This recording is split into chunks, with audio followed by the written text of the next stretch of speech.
Polycystic ovary syndrome PCOS అనేది మహిళల్లో ఇటీవలే కనిపిస్తున్న ఓ సాధారణ సమస్య.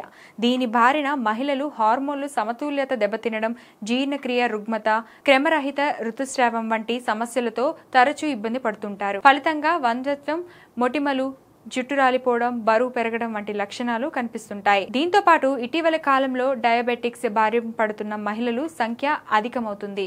ప్రపంచ ఆరోగ్య సంస్థ WHO నివేదిక ప్రకారం 6 నుంచి 13% మంది ఈ సమస్యతో ఇబ్బంది పడుతున్నారట. ఇక 70% వరకు కేసులు నిర్ధారణ కాలేదని పేర్కొంది. పీసీఓఎస్, డయాబెటిక్స్ రెండు నాణ్యానికే బొమ్మ బొరుసులా పరస్పరం అనుసంధానమై ఉంటాయని వైద్య నిపుణులు చెప్తున్నారు. పీసీఓఎస్ అనేది అధిక బరువుతో కూడుకున్న సమస్యల మాత్రమే కనిపిస్తుంది.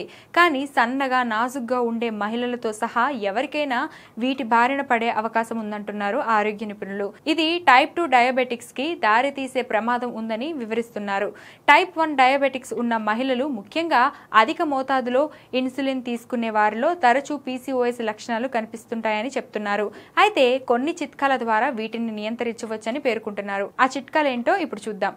బరువును అదుపులో ఉంచుకోవడం. సాధారణ మహిళలు 5 నుంచి 10% వరకు బరువు తగ్గడం ద్వారా హార్మోన్ల సమతుల్యతను పునరుద్ధరించవచ్చని, తెలివిగా తినడం, పండ్లు, కూరగాయలు, తృణధాన్యాలు, లీన్ ప్రోటీన్లు, ఆరోగ్యకరమైన కొవ్వులు కలిగిన ఆహార పదార్థాలు తీసుకోవడం, రక్తంలో గ్లూకోజ్ ని పెంచే, శుద్ధి చేసే కార్బోహైడ్రేట్స్, చక్కెరలను తగ్గించాలి. ఎక్కువగా కదలడం, వ్యాయామం అనేది ఇన్సులిన్ సెన్సిటివిటీని మెరుగుపరుస్తుంది.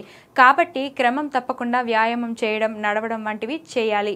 నిరంతర పర్యవేక్షణ, క్రమం తప్పకుండా రక్తంలో చక్కెర పరీక్షలను చేయడం ద్వారా ప్రీ డయాబెటిక్స్ ముందుగానే గుర్తించడంలో సహాయపడుతుంది.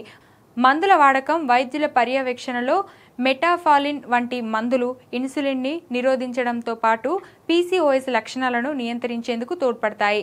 నిద్ర, ఒత్తిడి నిర్వహణ, నిద్రలేమి, దీర్ఘకాలిక ఒత్తిడి ఇన్సులిన్ మరింత తక్కువ చేస్తాయి. కావున యోగా, ధ్యానం, ప్రాణాయామం వంటివి చేయడం ద్వారా ఇన్సులిన్ పునరుత్పత్తి అవుతుంది.